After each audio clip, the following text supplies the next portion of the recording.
ثالثة أو جهاز ثالث. الجهاز الأول تذكيرا هو جهاز التسجيل، الجهاز الثاني هو دليل الجمع، الجهاز الثالث هو الحدس.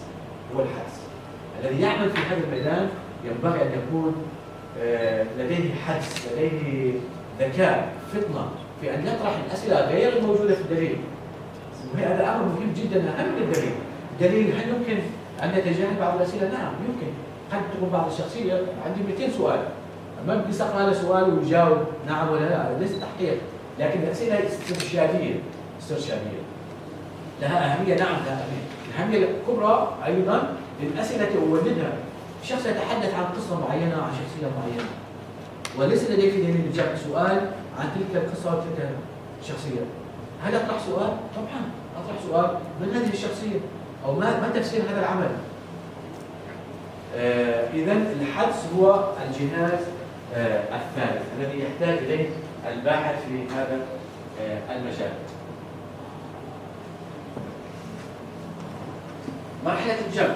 مرحلة الجمع هنا أشير إلى بعض النقاط المتصلة بهذا الجهاز.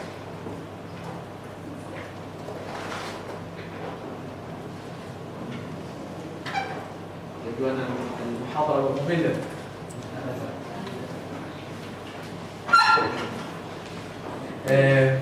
استخدام جهاز التسجيل، طبعا هذا يخص التسجيل.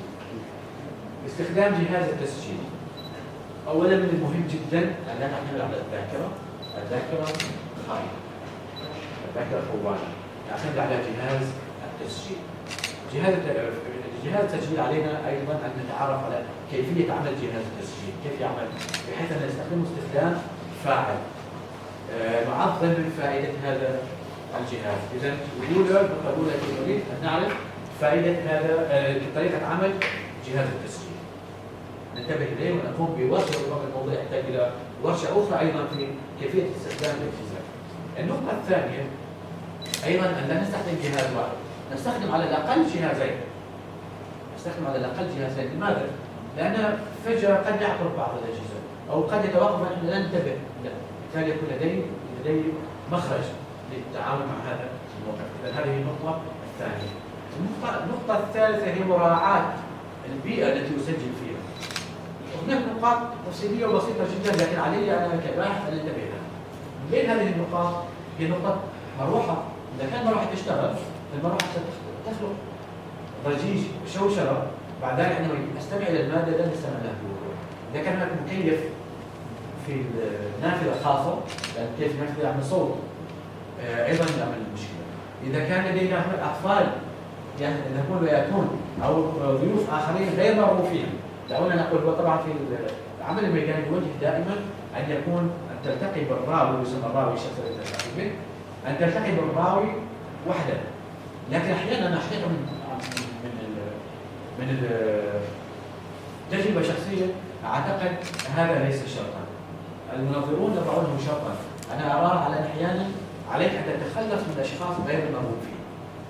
من هم الأشخاص غير المرغوب فيهم؟ هم الذين يقاطعون بشكل سلبي، لكن أحيانا قد يكون إلى جانب الشخص. وأنا حصل لي التقيت بشخص يشتغل في جبل الملل، كان يجيب سقوف جبل الملل وبعد ذلك يعمل منها نوع من الإسمنت، صاروج يسمى الصاروج، وكان جنب زوجته، وزوجته كانت بالذكرى يا فلان أنت نسيت فلان، أنت نسيت كذا كذا. فكانت هي في البداية كانت هي مثير بحيث يتذكر بعض المعلومات، لكن بعد ذلك أصبحت عقبة، لأن كانت تتحدث أكثر ما يتحدث الزوج. فأنا قلت أنا بعد أن أنهي لقائي مع فلان سأقوم بلقاء آخر معك، وسكتت وصارت. فإذا الحدس وطرح الأسئلة الجيدة واستخدام الوسائل استخداما فعالا من الأشياء الأساسية في عملية جمع البيانات. طيب هي المرحلة إذا الجمع وتفريغ البيانات. نأتي النقطة الثانية، قضية تفريغ البيانات.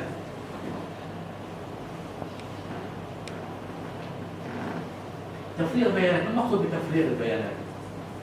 تفريغ البيانات، أنا سجلت المادة فيها أسئلتي وفيها ما قاله الراوي، علي أن أفرغها كما قالها وكما طرح بدون تدخل.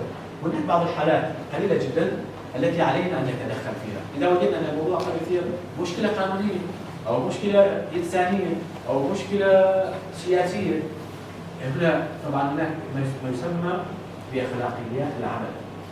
كل باحث تربطه أخلاقيات العمل. أخلاقيات العمل عليه أن لا أسيء لأحد ولا أسيء للشخص نفسه. الشخص نفسه قد يكون مثلا عمره 95 سنة 99 سنة، وهناك أشخاص قبلهم في هذه الأعمار قد تكون المعلومات التي يعطيها بها تسيء إليه أو تسيء إلى ناس آخرين. أخلاقيات العمل تفرض علي على أن لا أنشر. إذا هذه ننتبه لقضية أخلاقيات العمل. أخلاقيات العمل أيضا هناك نقطة ثانية. أذهب إلى الشخص لابد أن نستأذنه في استخدام جهاز التسجيل، قد لا يرضى. إذا لم يرضى ماذا أفعل؟ علي أن أحترم رغبته وأسجل بالقلم ما استطعت، وأحاول إقناعه بطبيعة الحال أن أعرف الموضوع عندما تسجيل كل شيء يكون صعب. أعده أن أقترح عليكم ذلك على إذا الشخص رفض التسجيل قل له على طيب نحن نعلن بأمر على أن نسجل الآن التفريغ فقط، بعد التفريغ نمحو هذا التسجيل وتؤكدون لأنكم تلتزمون أخلاقيا وعمليا بتنفيذ ذلك. وأنا أرى أن هذا مخرج جيد لذلك. طيب إذا الكتابة علينا أن تكون كما قالها القارئ. طيب هناك أشياء في اللهجة غير مفهومة، وأنا عندي في هذا الجمع الميداني مثلا حصص من إنجليزي وأنا عماني وأفهم اللهجة العمانية أو أدعي أن أفهم اللهجة العمانية، لكن بصراحة عندما جئت لمراجعتها لم أفهمها. وهناك طبعا الباحثة ابتسام الحجي عملت شرح لكل كلمة في اللهجة، لكن تصور على أن هناك كلام كثير جدا ويحتاج من كل كلمة تقريبا تفحصها ويحتاج أن تعتاد تراكيب اللهجة. طبعا كباحثة هي عمل ممتاز ومميز، وجميع الباحثين في هذا المشروع قاموا بعمل مميز. إذا العمل الثاني للجانب أن يوثق ما قاله الراوي، أن يشرح ما قاله الراوي، إذا سواء كان شرح لغوي للهجة أو سواء كان شرح تاريخي يشير إلى يقولوا بعض سنة ايش اسمه يعني لما يجي السيل الجرفة، احنا فسناه معنا سنة الجرفة، لكن متى سنة الجرفة؟ أنا كباحث علي أن أتأكد متى كانت سنة الجرفة. يتحدث عن شخص يقول عند عود سلطان ولا عود سليم ولا عود كذا، أريد أعرف سنة هذا الشخص، لأن ارتباط العود والشجرة كثيرة جدا بشخص معين له احنا فسناه عندنا عود فليفين، وهي شخصية تاريخية معروفة يعني، وللأسف هي تشير إلى النزاعات القبلية، لكن علي أن أوضح هذه. إذا عمل في التفريغ من الأشياء التي أهتم بها، أولا أن أكون منصفا دقيقا في ذكر الكلمة، أن أكون شارحا. ثالثا طبعا هذا احنا لم نصل إليه حقيقة بأمانة في هذا المشروع لم نصل إليه، ولذلك أنا مهتم بأن الدكتورة عائشة درمكي، وأنا الدكتورة عائشة أيضا كلمة هنا أعتبرها الرائد العلمي لجمع التراث غير المادي في عمان. الرائد العلمي لجمع التراث غير المادي في عمان. سنقدم ورشة حول الكتابة الصوتية. اللهجات هذه ثروة ضخمة ينبغي الاهتمام بها، وينبغي تسجيل صوتي، وهناك نظام عالمي في التسجيل الصوتي سنتعرف عليه من خلال الورشة القادمة التي أتمنى أن تحرصوا على حضورها، ولذلك أنا حددتها يوم الخميس، لأن أعرف أن شباب اللغة العربية وطلاب الماجستير في اللغة العربية وطلاب الماجستير في الجامعة يوم الخميس مجزومين في الحضور إلى الجامعة. طيب طرق جمع مادة التراث غير المادي، ماذا أحتاج؟ هنا سنبدأ بالتعرف، وقبل ذلك أنا غفلت أن أعرفكم على محتويات هذه الطاولة، محتويات عن الجهاز التي ترون و هذه السبانة للتقييم حدثتكم عنها، والكتاب اللي حدثتكم عنه. أيضا لدينا هنا بطاقات سنبدأ الحديث عنها الآن من نحتاجها في هذا العمل، ولدينا هذه مفكرة نحتاج مفكرة في العمل الميداني، ولدينا هدايا 3 كتب من مركز الفراهيدي، كتاب الحملات التنصيرية إلى عمان 4 كتب، ومراسلات زعماء الإصلاح، وفن الرثاء عن الشاعرات الجاهلية، وأيامنا في القمر. وهذه ستكون للأسئلة الجيدة العميقة أو لأكثر مشاركة، والقرار سيكون بيد الدكتور مصطفى شريف. دكتور مصطفى اعني، لا اعني في التمييز، اعني في التمييز.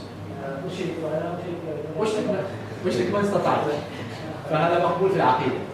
طيب الان نقول عن العمليات، ماذا نحتاج؟ نحتاج الى مفكره. نحن نستخدم هذا الجهاز، هو صحيح هذا هو اساسي، لكن هذه المفكره ينبغي ان تكون موجوده معنا، وهناك انماط، ارى اذا كانت موجوده، هناك انماط.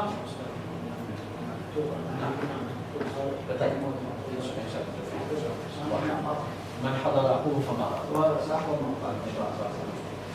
مفكرة. طبعا هذا شكل من اشكالها، وهناك مفكرات كهذا كان مفكرة. يعني على الباحث ان يكون دائما حاضر الذهن، الفكرة تكون معه في جيبه ان استطاع، في سيارته، واي فكرة متصلة بالبحث يدونها. اذا مفكر يحتاج للتفكير لكتابة كل الملحوظات. نحن نتفاعل مع الموضوعات، احيانا واحد يقوم من الفجر وتجي فكرة معينة في بحثه. هذا الموضوع كان هو نفصلت فيه، هذه النقطة لو انتبهت إليها مع هذا السؤال وحصلت على الإجابة، عليه أن أوثق هذا السؤال، لا أكتفي بالذاكرة، الذاكرة خائنة، أرجوكم أن تحفظوا هذه العبارة، الذاكرة خوانة. هذا أهم درس تخرجون به من هذه الورشة، الذاكرة خوانة، عدم الاعتماد على الذاكرة. إذا نستخدم المفكرة في حالتين اثنتين. الحالة الأولى الانشغال العام بالبحث وطبعا في السيارة وفي المحفظة.